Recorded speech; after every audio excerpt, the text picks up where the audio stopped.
بسم اللہ الرحمن الرحیم۔ ڈسکور اوریجنل کے معزز ناظرین السلام علیکم۔ اب کس نمبر 635 ملاحظہ فرمائیں۔ تیسرا دن محسن کو پکڑتا، اس سے پوچھا کہ اس کا کیا مطلب ہے؟ کاہے کو ہر روز آ کے تم کھمبا پر ایسا مافک ٹائم لکھتا اور جگہ لکھتا؟ وہ دم لینے کے لیے رکا تو میں نے کہا محسن نے کیا بتایا؟ کچھ نہیں، پولیس بہت مارا اس کو۔ اپن 3 دن دیکھا، رات بھر اس کو الٹا لٹکاتا، کپڑا اتار کے مارتا، وہ بہت چلاتا، بکرے کا مافک۔ میں نے گل کی طرف دیکھا، وہ کانپ رہی تھی، چپ کے رو رہی تھی۔ محمد بھائی کو کیسے اندازہ ہو سکتا تھا کہ اس کی باتوں سے گل کے دل پر اور خود میرے دل پر کیا بیت رہی ہے۔ محسن نے وعدے کے مطابق ہمارا انتظار کیا تھا۔ وہ ہوٹل شاہ باغ کے سامنے آ کے کھڑا ہوتا رہا، ہمارے لیے پیغام لکھتا رہا اور اس بات سے بے خبر رہا کہ وہ دیکھنے والوں کی نظر میں مشکوک ہو گیا ہے۔ وہ کیا بتاتا کہ اسے کس کا انتظار تھا اور وہ کس کے لیے پیغام چھوڑتا تھا؟ پولیس کو خدا اپنی درندگی اور صفاقی کے مظاہرے کا موقع دے، وہ تو فرحاد پر بھی تخریب کاری کا الزام عائد کر دیتے اور اس کی ایک نہ سنتے کہ وہ شیریں کے لیے جوئے شیر نکال رہا تھا، پہاڑ چرا کے نہیں لے جا رہا تھا۔ وہ اپن سے بھی نہیں بولتا تھا، مار کھا کے سارا دن روتا رہتا تھا۔ محمد بھائی نے پھر بات شروع کی۔ تیسرا دن اپن اس کو بولا کہ تیرا مغز خراب ہے کیا؟ کاہے کو پھوکٹ میں مار کھاتا پڑا ہے؟ سارا اپن کو بتا بات کیا ہے؟ اپن بہت قسم دیا کہ محمد بھائی کا چمڑی بہت سخت ہے مگر دل بہت نرم ہے، اپنا سٹوری بتا، اپن چھڑائے گا تیرے کو۔ پھر اس نے سب بتا دیا۔ سب کیا؟ میں نے کہا یہ کہ وہ اپنا یار دوست کا انتظار کرتا ہے، ادھر فقیر کا معافی کلیا بنا کے پھرتا ہے تاکہ شک نہ ہوئے کسی کو۔ اس نے سب کا نام بتایا اور میرے کو بولا کہ میں باہر جا کے دیکھوں، ادھر ہوٹل شاہ باغ کا گیٹ ہے، گیٹ کا سامنے کھمبا ہے، ادھر کوئی ضرور آئے گا، سکندر اعظم، مرزا غالب، نازو یا گل بانو۔ اپن بہت پوچھا کہ وہ کون ہے، کیوں آئے گا، کب آئے گا؟ تو وہ بولا اپنا یار ہے، اپنی جان ہے اور زندگی ہے، پر اپن یہ نہیں جانتا کہ وہ کب آئے گا۔ پھر آگے بولو، گل چلائی۔ میں نے اس کے ہاتھ پر تھپکی دی۔ ہاں محمد بھائی، پھر کیا ہوا؟ پھر اپن کا ضمانت ہو گیا، ایک بہت بڑا آدمی ادھر آ کے اپن کو چھڑایا۔ محسن کو نہیں رہا کرایا تم نے وعدہ کرنے کے باوجود؟ محمد بھائی نے سر ہلایا۔ سالہ تھانے دار اڑی کر گیا۔ اپن کو بولا کہ ابھی ہم اس کو نہیں کہے گا، مارے گا بھی نہیں، آرام سے رکھے گا مگر اس کو چھوڑے گا نہیں۔ کیوں؟ تم تو جانتے تھے کہ وہ بے قصور ہے، کیا تم اس بہت بڑے آدمی سے نہیں کہہ سکتے تھے؟ میں نے برہمی سے کہا۔ اپن بولا وہ کیس خراب ہو گیا تھا، وہ بڑا آدمی ہم کو بولا کہ محمد بھائی تم اپن پر احسان کیا، اپن تم کو بچائے گا، اس کو چھوڑو، اس کا ضمانت نہیں ہوگا، ابھی ملٹری والا لوگ اس سے بات کرے گا۔ Military intelligence? میں نے بمشکل تمام کہا۔ ہاں یہی بولا تھا وہ۔ تھانے دار مجبور ہوتا لیکن وہ محسن کا خیال کرتا، ہم بھی جاتا، 3 دن حوالات میں اس کو چائے سگریٹ چرس کھانا پہنچاتا، تو پہلے دن وہ نہیں ملتا، تھانے دار بولتا اس کو چھوڑ دیا، وہ چلا گیا۔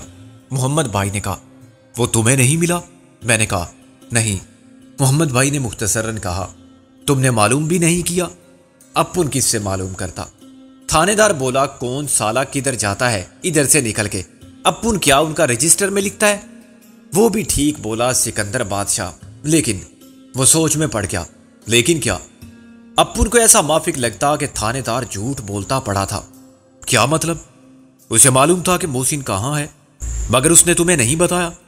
اپن کو شک ہے ابھی، لیکن کو چھوڑو، کون تھا وہ تھانے دار؟ میں نے کہا بدلی ہو گیا، ابھی بدلی ہو کے بھی ڈھاکہ میں ہی ہوگا نا، کسی دوسرے تھانے میں۔ میں نے کہا۔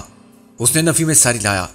وہ بھاگ گیا جان بچا کے، ادھر پبلک اس کا تکا بوٹی کرتا، چھاتروں لیگ کا ایک لیڈر حوالات میں مر جاتا، ادھر اسٹوڈنٹ لوگ بہت لفڑا کرتا، تھانے کا گھیراؤ کرتا، آگ لگاتا، وہ جان بچا کے نکلتا اور افسر لوگ اس کو معطل کرتا، اس کا جان بچانے کے واسطے پاکستان واپس بھیجتا۔ وہ پاکستان سے آیا تھا؟ کہاں سے؟ اپن کو نہیں معلوم۔ محمد بھائی نے کہا معلوم تو ہو سکتا ہے۔ میں نے کہا معلوم کرے گا مگر کیا فائدہ ہوئے گا؟ وہ پھر بولے گا اپن کو نہیں پتا۔ تمہارا کیا خیال ہے؟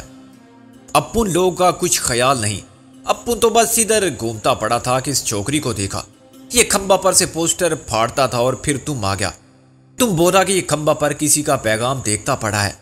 اپن کو پہلے شک تھا، پھر اپن سمجھ گیا کہ تم محسن کا دوست ہے اور کوئی نہیں ہو سکتا۔ اپن جان بچانے کا واسطے تم جھوٹ بولا تھا، پھر اپن تم کو آزمایا، 10,000 دیا کہ کراچی میں اپنا گھر والا کو دو، مگر تم کراچی نہیں جاتا تھا، تم کراچی سے آیا تھا۔ اس کا بعد ہم کوشش کیا کہ تم سے بات کرنے کا۔ میں نے کہا تمہارا اندازہ بالکل درست تھا محمد بھائی، اب یہ اندازہ بھی کرو کہ محسن تھانے سے نکل کے کئی ملٹری انٹیلیجنس والوں کے پلے تو نہیں پڑ گیا۔ میں نے کہا محمد بھائی گڑے جیسا ساری لانے لگا۔ یہ بھی ہوتا، میں نے فکر مند ہو کر کہا، ملٹری انٹیلیجنس سے نمٹنا تو بہت مشکل ہو جائے گا، نہ وہ رشوت لیتے ہیں نہ سفارش مانتے ہیں۔ اگر انہوں نے محسن کو کہیں اور بھیج دیا ہوگا تو ہم بھی چلے جائیں گے وہاں۔ گل نے جذباتی لہجے میں کہا ہم کہیں بھی جا سکتے ہیں، کیوں بھائی سکندر؟ میں نے نرمی سے کہا بالکل ٹھیک کہا تم نے، اگر ہمیں معلوم ہو گیا کہ وہ کہیں اور ہے تو ہم ڈھاکہ میں رک کے کیا کریں گے؟ پہلے ذرا پتہ تو چلے، کوئی سراغ تو ملے اس کا۔ یہ بہت مشکل کام ہے بہن، محمد بھائی بولا۔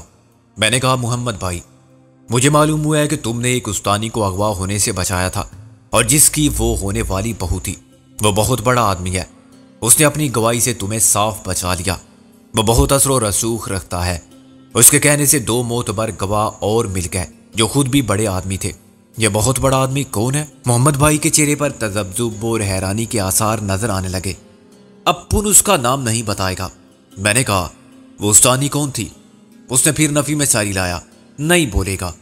میں نے کہا محمد بھائی تم ہماری مدد کر سکتے ہو، ایک آدمی ہے تمہارے پاس جو کام آ سکتا ہے، تم اس سے کچھ نہیں کہہ سکتے تو استانی سے درخواست کرو، وہ تمہاری سفارش کر سکتی ہے، آخر تم نے اتنی بڑی نیکی کی تھی اس کے ساتھ۔ بابا نیکی کیا تھا اپنا واسطے، کسی پر احسان نہیں کیا تھا۔ اپن کا مغز پھر گیا تھا، سالہ ایسا مافک کسی بھی لڑکی پر ظلم کرتا کوئی تو محمد بھائی کا مغز پھر جاتا۔ اپن کو نہیں معلوم تھا وہ کون ہے، استانی ہے کوئی اور ہے۔ جب معلوم پڑا استانی ہے تو اپن سب برامی پلہ لوگ کو کاٹ دیا، ایک دم خلاص کر دیا۔ ماں قسم یہ ہم کو کسی نے نہیں بتایا تھا کہ وہ کس فیملی کا ہے۔ اپن تو ریڈی تھا پھانسی کا واسطے، اتنا لوگ دیکھا تھا کہ محمد بھائی 6 مرڈر کیا۔ اپن بولا ہاں کیا، پھر وہ آ گیا استانی کا سسر، ابھی اس کا شادی ہو گیا ہے، اس وقت نہیں ہوا تھا۔ وہ بولا محمد بھائی تم اپن پر احسان کیا۔ اپن بولا جاؤ میاں، اپن تم کو نہیں جانتا، پھر تم پر کیسا احسان؟ پھر وہ ہم کو ادھر سے نکالا، احسان کا بدلہ برابر ہو گیا۔ ابھی ہم اس سے کچھ نہیں مانگے گا، وہ بولے گا محمد بھائی بے ایمان ہو گیا ہے، فائدہ اٹھانا چاہتا ہے، روز آئے گا، آج یہ کرا دو آج وہ کرا دو، احسان کا قیمت مانگے گا۔ میں نے لاجواب ہو کر کہا یہ بات نہیں محمد بھائی، تم نے جو کچھ کیا تھا نیک نیتی سے کیا تھا، انعام کے لالچ یا معاوضے کی امید میں نہیں کیا تھا۔ نہ تم کسی پر احسان کرنا چاہتے تھے اور نہ تمہیں نیکی یا ثواب کمانے کا خیال آیا تھا۔ تم نے تو ایک غلط کام ہوتا دیکھا اور انجام کی پرواہ کیے بغیر میدان میں کود پڑے۔ لیکن اب ہم ایک غرض لے کر آئے ہیں تمہارے پاس، یہ بھی ایک زندگی کا سوال ہے۔ تم اپنے لیے تو کچھ نہیں مانگ رہے ہو، ہماری خاطر اس سے بات کر کے دیکھو، شاید نیکی کا جذبہ اس کے دل میں بھی اتنا ہی طاقتور ہو جتنا تمہارے دل میں ہے۔ اگر تم اس سے پیسہ مانگو، پلاٹ مانگو، نوکری مانگو تو غلط ہوگا۔ تم اپنے لیے کچھ مت مانگو، ہماری سفارش کرو۔ محمد بھائی کچھ نرم پڑ گیا۔ اپن سالہ کیا سفارش کرے گا؟ میں نے کہا وہ تمہاری بات نہیں ڈالے گا، جب وہ دیکھے گا کہ اس کام سے تمہارا کوئی مفاد وابستہ نہیں اور یہ بھی ایک نیکی ہے جو تم دوسروں کے ساتھ کر رہے ہو، تو شاید کیا یقیناً وہ تمہاری مدد کرے گا۔ محمد بھائی خاموش ہو کے سوچنے لگا۔ ابھی کیا بولے گا اپن اس کو؟ وہ پوچھے گا محسن کون ہے تیرا؟ تم سچ بتا دینا کہ میرا اس سے کوئی رشتہ نہیں، مگر مغربی پاکستان سے یہ لوگ بڑی مشکلوں سے اس کو تلاش کرتے ہوئے یہاں پہنچے ہیں۔ انہوں نے بہت مصیبت اٹھائی ہے اور ان کا یہاں کوئی نہیں جو مددگار ہو۔ وہ صرف اتنا کرے کہ محسن شیروانی کے بارے میں معلومات حاصل کر کے ہمیں بتا دے۔ اسے صرف فون کرنے ہوں گے، اگر اس کے سیاسی تعلقات ہیں تو وہ فوج کی ہائی کمان سے بھی رابطہ کر سکتا ہے۔ انڈین آرمی کا دعویٰ تو یہی ہے کہ وہ بنگلہ دیش کے عوام کی مدد کے لیے آئے ہیں، وہ بنگلہ دیش کے لیڈروں کی بات کو نظر انداز نہیں کر سکتے۔ خاموشی کے ایک طویل وقفے کے بعد محمد بھائی نے گل کے سر پر ہاتھ رکھا۔ ابھی مت رو میرا بہن، اپن کچھ کرے گا، اپن سالہ جائے گا سیٹھ کے پاس، اس کا سامنے ہاتھ جوڑے گا، پاؤں پکڑے گا اس کا اور کہے گا کہ تیرا محسن کو لائے۔ گل کے ضبط کا بندھن ٹوٹ گیا، وہ ہچکیاں لے لے کر رونے لگی۔ محمد بھائی مجھے لے چلو اپنے سیٹ کے پاس۔ نہیں، تو ادھر بیٹھ آرام سے، اپن جائے گا۔ وہ اٹھ کھڑا ہوا۔ پھر کب آؤ گے؟ میں نے کہا آؤ گے نا؟ آئے گا، اپن بھاگنے والا نہیں ہے۔ میں نے شرمندہ ہو کر کہا میرا یہ مطلب نہیں تھا، تم اگر مناسب سمجھو تو مجھے اس کے سامنے پیش کر دو تاکہ جو اسے پوچھنا ہو مجھ سے پوچھ لے۔ محمد بھائی نے سر ہلایا۔ اپن بات کرے گا پھر بتائے گا۔ محمد بھائی چلا گیا تو میں نے گل سے کہا اب رونا بند کرو، محسن کے ملنے کی امید ہو گئی ہے۔ گل نے آنسو پوچھے وہ چھوڑ دیں گے اسے؟ فوجی وہ اگر ان کی تحویل میں ہوا تو پھر کوشش کی جا سکتی ہے، پہلے یہ تصدیق تو ہو جائے کہ تھانے سے اس کو واقعی ملٹری انٹیلیجنس والے ہی لے گئے تھے۔ میں نے کہا ابھی تک تو وہ لاپتہ ہے، اس کا پتہ مل جائے اور یہ معلوم ہو جائے کہ وہ کہاں ہے تو پھر ہم سب کچھ کر سکتے ہیں اسے واپس لانے کے لیے۔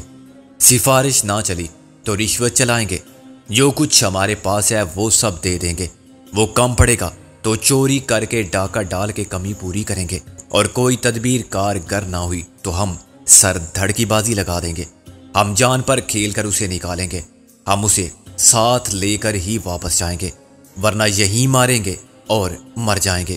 گل کا چہرہ روشن ہونے لگا۔ محمد بھائی کا احسان؟ میں نے کہا وہ احسان کو سمجھتا ہی نہیں، بس یہ جانتا ہے کہ مظلوم کی مدد کرنی چاہیے، خواہ اس میں جان بھی چلی جائے۔ اگر اس کی کھوپڑی میں یہ بات بیٹھ گئی کہ محسن مظلوم ہے تو پھر وہ کود پڑے گا میدان عمل میں نتائج کا خیال کیے بغیر۔ محسن سے زیادہ کون مظلوم ہوگا؟ گل نے جیسے اپنے آپ سے کہا۔ دوپہر کے وقت میں نے ہوٹل کا رخ کیا۔ کاؤنٹر پر بیٹھے ہوئے علی شاہ نے مسکرا کے میرا استقبال کیا اور ایک چابی دراز میں سے نکال کر مجھے تھما دی۔ آپ کا روم خالی ہے سر، وہ بولا۔ میں نے کہا تم انڈین کرنسی قبول کرو گے؟ کیوں نہیں سر، وہ بولا۔ صورتحال بدل جانے سے انڈین کرنسی کا بھاؤ کچھ چڑھ گیا تھا اور اسے پاکستانی کرنسی کی طرح سکہ رائج الوقت تسلیم کر لیا گیا تھا۔ ابھی بنگلہ دیش صرف ایک نام تھا، حکومت اگر تھی تو سرکاری بیانات اور امور خارجہ پر ساری توجہ دے رہی تھی۔ داخلی امور کا نظم و نسق درہم برہم تھا یا بھارتی فوج کے کنٹرول میں تھا۔ ڈاک کے ٹکٹ، لفافے، پاسپورٹ اور کرنسی کے علاوہ سکوں پر ابھی حکومت پاکستان کا نام تھا، لیکن بنگلہ دیش چھاپنے اور پاکستان کے لفظ کو حرف غلط کی طرح مٹانے کی دیوانگی عوام سے خاص لوگوں اور سرکاری و نجی دفاتر میں نیچے سے اوپر تک کسی وبا کی طرح پھیلی ہوئی تھی۔ کل تک دشمن سمجھے جانے والے بھارتی اچانک دوست اور نجات دہندہ کہلانے لگے تھے، چنانچہ ان کی کرنسی بھی پاکستان کی کرنسی سے زیادہ پاک ہو گئی تھی۔ میں نے 4000 روپے ایڈوانس جمع کرا دیے اور کہا mister Ali Shah thank you for the favour. اس نے کہا ڈونٹ مینشن اٹ سر۔ کیا مستقبل قریب میں یہ ممکن ہوگا کہ ایک کمرہ اور مل جائے؟ میں کوشش کروں گا سر، اگر مجھ سے کبھی کوئی کام ہو تو بلا تکلف بتا دینا، اس نے جھجکتے ہوئے کہا۔ اگر آپ برا نہ مانے تو ایک درخواست ہے۔ کہو کہو، میں نے مربیانہ شان سے کہا۔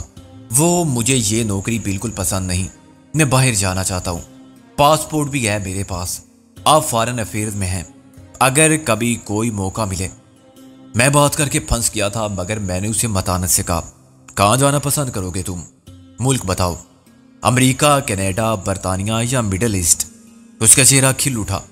اگر آپ میری پسند پوچھتے ہیں تو کینیڈا، پھر امریکہ، پھر برطانیہ یا مڈل ایسٹ، لیکن یہ شرط نہیں ہے۔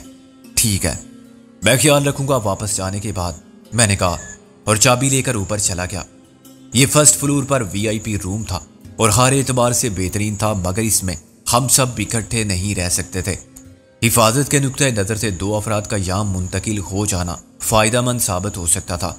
خدا نخواستہ چھاپا پڑتا تو ایک ہی جگہ سے نہ پکڑے جاتے۔ گزشتہ رات کو پولیس نے ملٹری کے ساتھ مل کے ہماری تلاش میں ہوٹل کو کھنگال ڈالا تھا۔ انہوں نے مکینوں کو کمروں سے نکال کر اپنا اطمینان کیا تھا اور ہم محض دستے قدرت کے حسن انتظام سے بچ گئے تھے، جس نے ہمیں ایک سروینٹ کوارٹر میں محفوظ کر دیا تھا۔ اب ہوٹل پر دوبارہ چھاپا پڑنے کا احتمال نہ تھا۔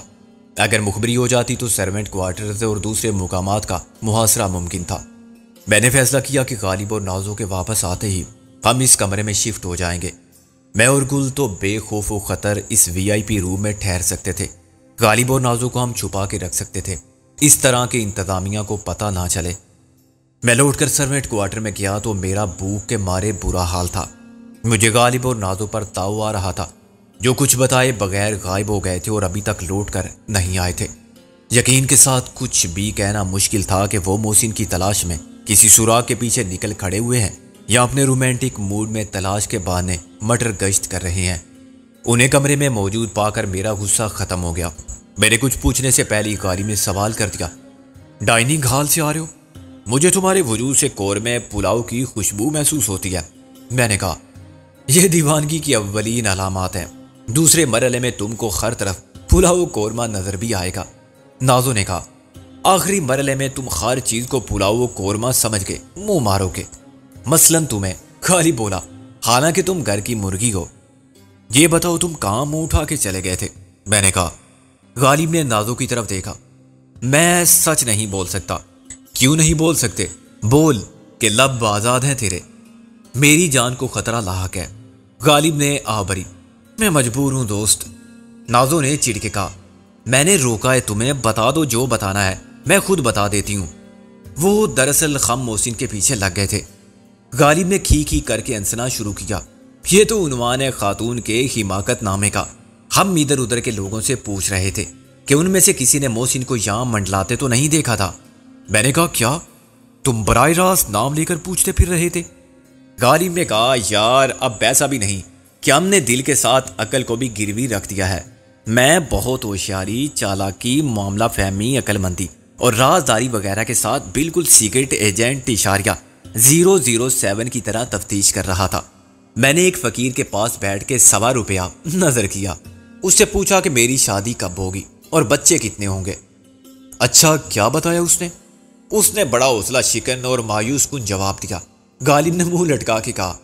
نازو کا چہرہ غصے سے سرخ ہونے لگا تھا، لیکن وہ بولی نہیں اور ظاہری بے نیازی سے کھانا کھانے میں مصروف رہی۔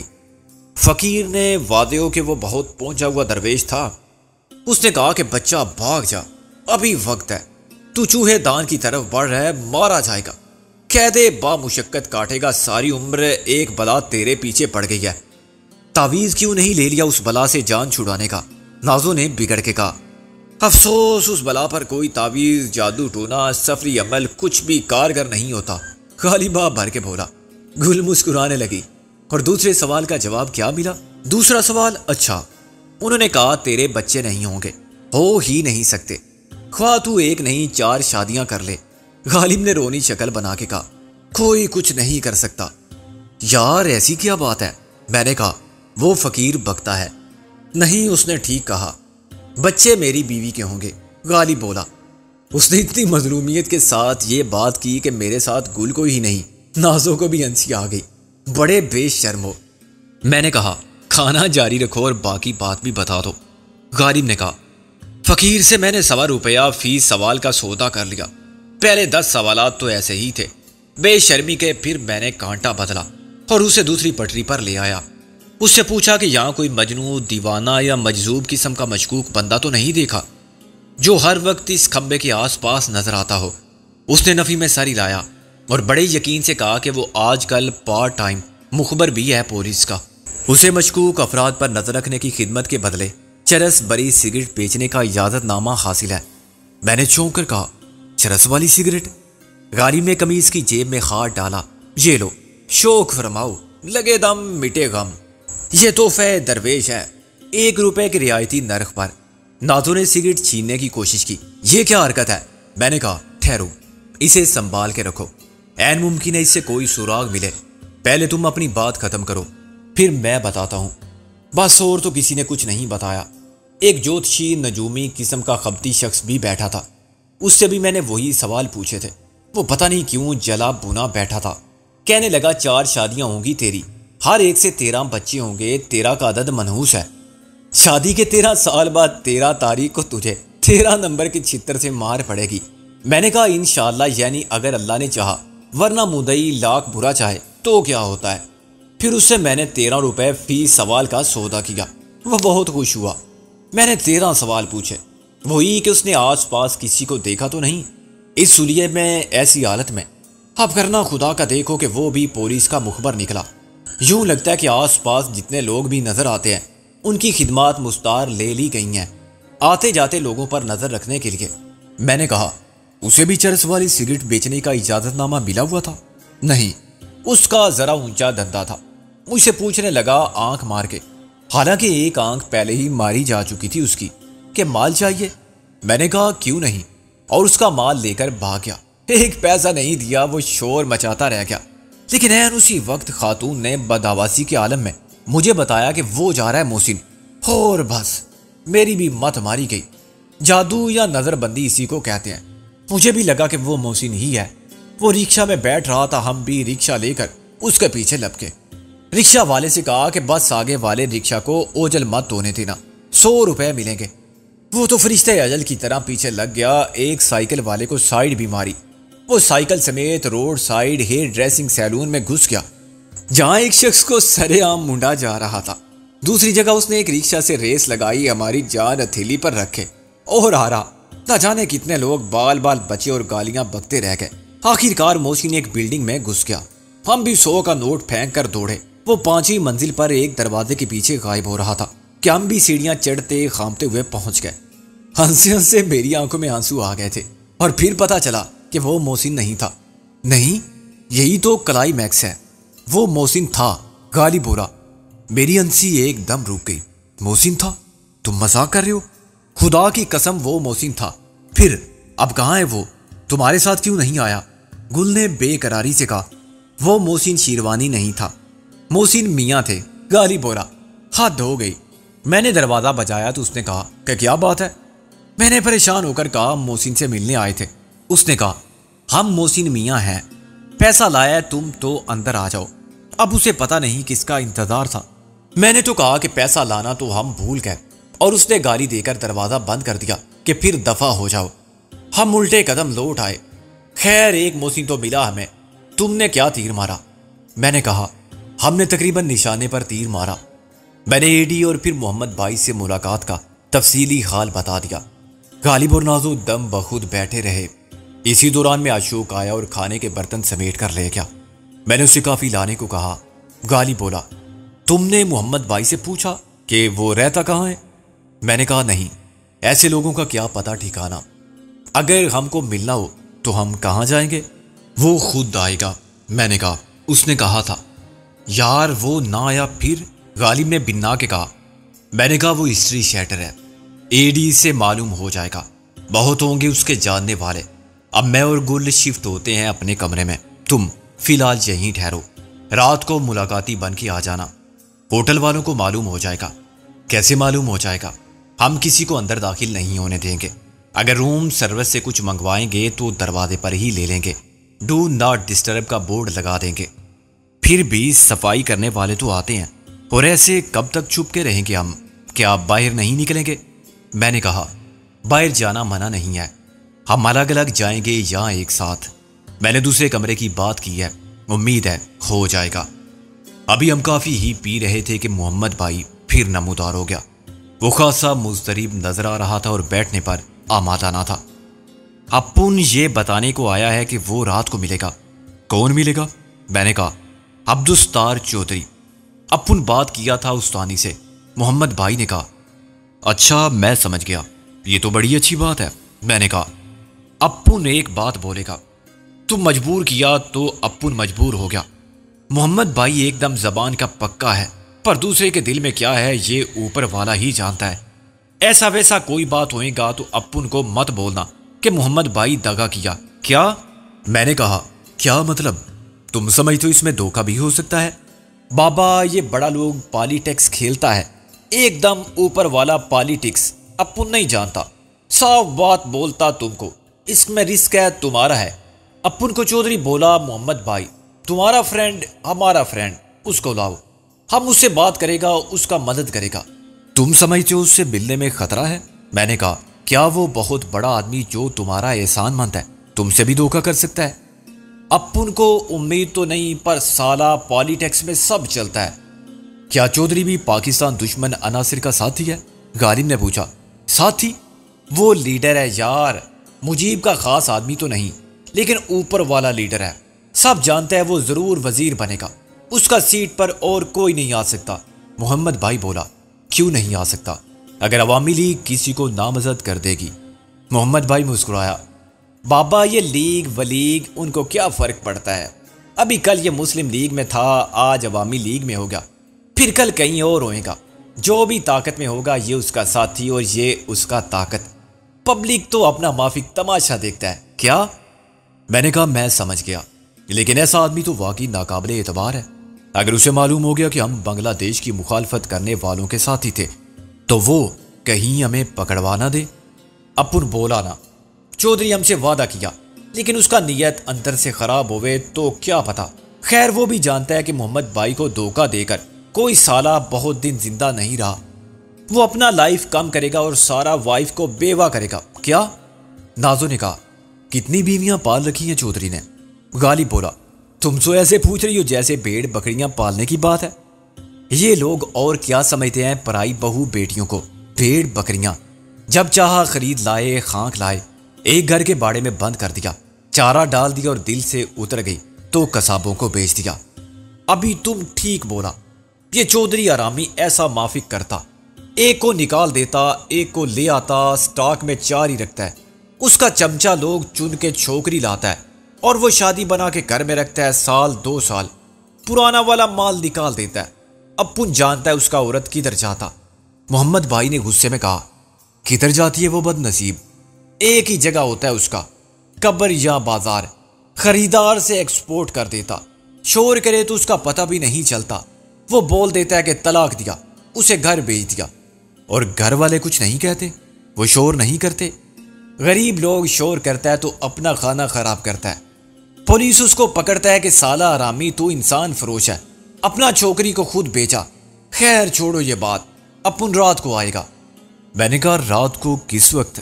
وہ 12 بجے بولا۔ 12 بجے؟ آدھی رات کو؟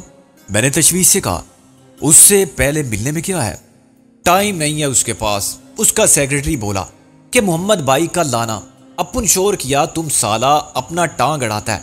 چودھری صاحب خود باہر آیا، سیکرٹری کو بولا محمد بھائی کو کبھی مت روکو، پھر ہم کو بولا رات کو آؤ 12 بجے کے بعد۔ کیا تمہاری بات سنے بغیر کہہ دیا؟ نہیں، اپنا بات سن کے بولا۔ محمد بھائی نے کہا، وہ رہتا کہاں ہے؟ غالب نے کہا، ابھی نیا بنگلہ بنایا ہے شہر سے باہر، نیا آبادی ہے، ہم لے جائے گا تم کو۔ محمد بھائی نے کہا، میں نے کہا رات کو تم آؤ تو ہوٹل میں آنا، کاؤنٹر سے پوچھ لینا کہ Anand Kumar Verma deputy secretary foreign affairs government of India کہاں ہے؟ محمد بھائی گڑبڑا گیا، کیا بولا؟ یہ سالہ کون ہے؟ میں نے کہا میں، فرسٹ فلور پر VIP روم۔ محمد بھائی نے شرمندہ ہو کے کہا، ابھی نام پھر بولو۔ میں نے کہا آنند کمار ورما، تم صرف مسٹر ورما پوچھ لینا۔